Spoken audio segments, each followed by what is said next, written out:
Hey everyone, welcome back, and we are just continuing with laying in our black values at first, and then later we'll be going on to adding color to our portrait.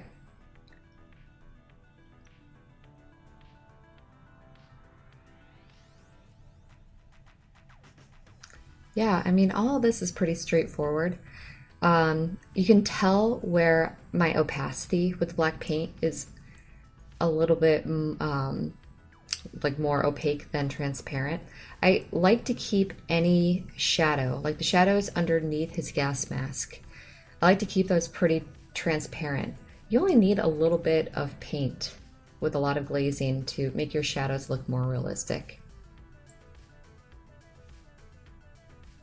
And you can also see where the moon is, where that burst. Great, I forgot whatever. Well, that burst of light. Anyhow, where that burst of light is, I tried to keep that highlight onto the moon as well to make it look like it's lighting up a little bit of the surface. And then I have kind of a harsh shadow that is cutting across, and that is just going to make it appear as though not only is it like kind of fading into black, it's not like our focus of attention, but it's going to make the foreground characters pop out a little bit more.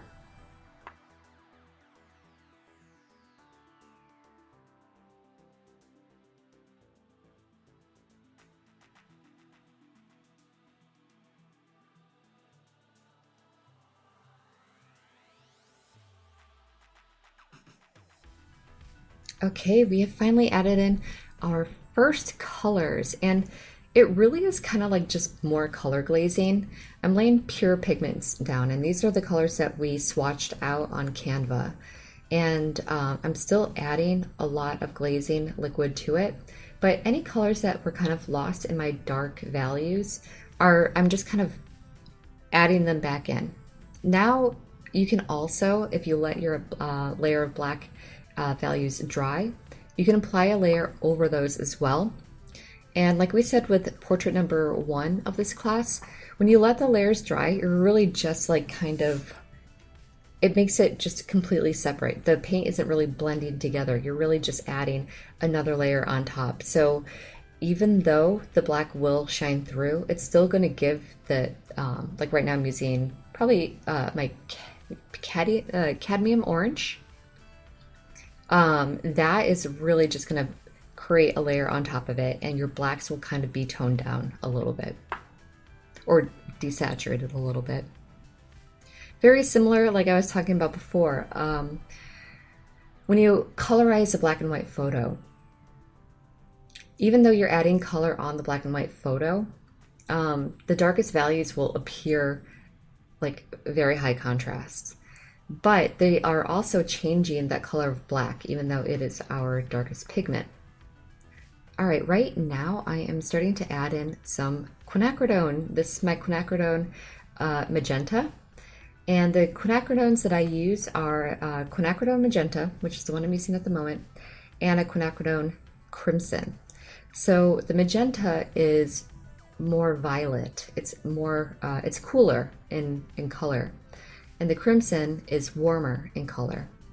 So here's a little bit of a trick. Remember when I was telling you about how warm colors like appear to come forward and cooler colors appear to move backwards? You can have colors that are in the same family and use them to push and pull your how something looks like three-dimensional. Like for instance, let's say you have a shadow. You have two shadows, that one that is more curving towards the light and one that is more curving away from the light. You can create a transition from your cooler colored quinacridone, which is the magenta, and transition it into the warmer one. And when you're playing with your lightness and darkness, as well as your warm and your cool colors, it's really going to make everything pop more.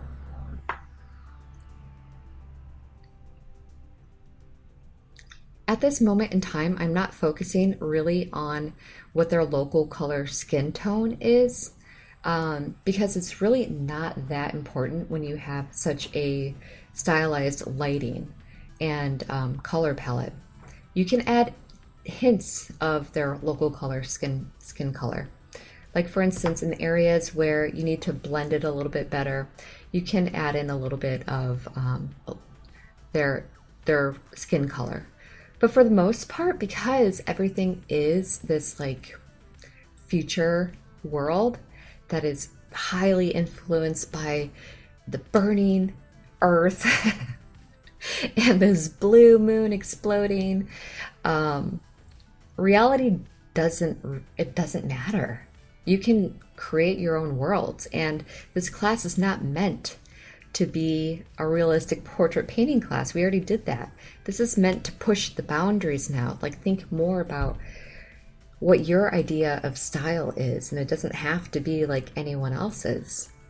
Although, if you do begin by imitating a style that you like, it's very similar to learning how to draw. Anytime you want to learn how to do something, you typically look at your favorite version of that person who's doing that, and you try to emulate their style. And eventually down the line, what ends up happening is a trace amount of their style is left behind, and then it kind of transforms into you. Because even though you began liking that style, you are a different person, and you're going to have a completely different mindset at what looks good, what is interesting to you, what kind of message you want to convey to your audience during that period of time that may not have existed during the time that the artist was doing it that you loved. So that is kind of like the learning process. So if there is, like for instance, we're doing cinematic movie posters. This is a very distinct style that many graphic designers replicate over and over again, because first of all, it's a formula, and a lot of movies are using formulas because it works, draws people in. And this specific formula, the way this looks at the moment, is so popular that by using it as an art style to create a piece, we're already kind of starting our audience off with some background information. They come to this painting and they're like, oh, what movie is this? And then they're like, oh, this is not a real movie. This is a piece of artwork. But it reminds me of this movie, this movie, this movie. So by kind of starting your audience off with something that they can hold on to, makes it more accessible to them as well. And you don't have to be completely accessible in your artwork. And in fact, a lot of artists make their career out of not being accessible and forcing their audience to bend to exactly the way that they want. And that is okay too. And there is no right or wrong way to creating your style. But sometimes when you want a message to be conveyed, or you're trying to share something with your audience, and you want a group of, like a big group of people to kind of understand where you're coming from, then you want to make it more accessible. And this kind of ties into any kind of art that is more accessible or less accessible. Like for instance, think about music. The more accessible music, you will hear more on radio stations.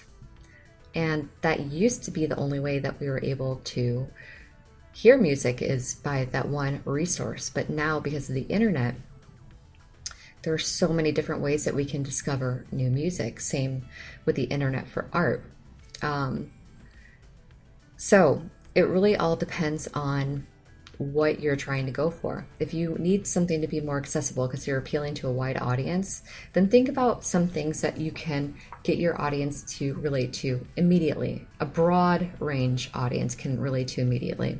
If you're only focusing on like the punk scene, then you're only going to have to like reach out to those people. What is something that can get your audience then to look at your piece as opposed to another piece? You, even though are creating artwork for yourself, it is also wise to think about who you want to be telling your story to at times, because it does help you shape your narrative. It does help you with your color choices, your style. It helps you when you're stuck in a tough decision about how to move forward. And you don't necessarily have to create the art for them, But it's also good to kind of, in the back of your mind, think about the people that are going to be looking at your artwork. And because in turn, it really does help us. It does help us push forward. Sometimes, you know, we can feel discouraged by it as well. But my biggest tip to you is, if it's discouraging for you to think about the audience that is going to view it, then don't show your work right away. And I mean it, you know, like you really should be creating ultimately for yourself. And unless you have a client, then you have to show it to them and you have to make all the adjustments. But anyhow, we're coming to the end of this. I'm going to save that thought and I will bring it back up again in our next video. So clean your palette, scrape it off, and I will see you there.